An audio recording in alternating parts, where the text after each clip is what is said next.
One morning, James was feeling sorry for himself. "I'm getting old," he grumbled. "I can't get around like I used to. It's alright for you young ones, but my wheels are getting stiff."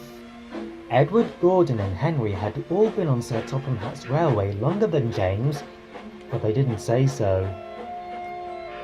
At last, Henry was tired of James's complaints.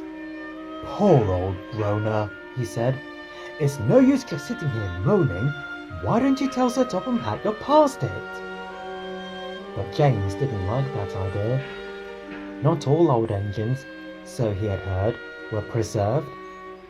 Some, they said, were sold for scrap. James shuddered. He decided not to take a chance.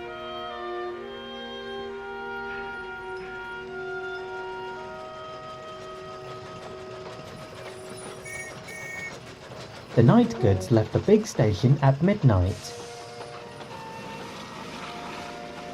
Usually Boko pulled it, but he was away at the works,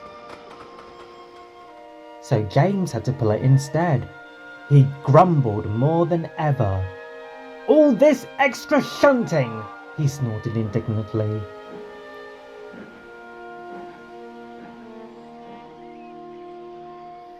Two days later, an inspector came to the sheds. "People who live near the yard are complaining," he said. "They say there's some sort of groaning noise which keeps them awake." "I don't remember hearing anything," said James's driver. "We were there till midnight." "That's right," agreed the inspector. "That's when they say it stopped." "Ha! It's probably only James moaning and groaning about extra shunting," chuckled Henry. "Oh, shut up!" retorted James.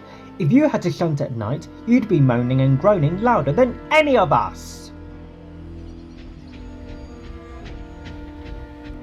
That night, James's driver and fireman listened carefully. "It is you," they said at last. "Your brake blocks aren't holding your wheels properly, and when they rub against each other, they make a groaning sound." Sir Topham Hatt acted at once. "I cannot have complaints about my railway," he ordered. "I'll have Donald and Douglas to take turns on the midnight goods until Boko returns. James must have his brakes seen to at once." James was pleased about not having to pull the night goods, but his nickname of Old Groaner stuck around for several weeks after. He thought that it might have been better to be shunting instead.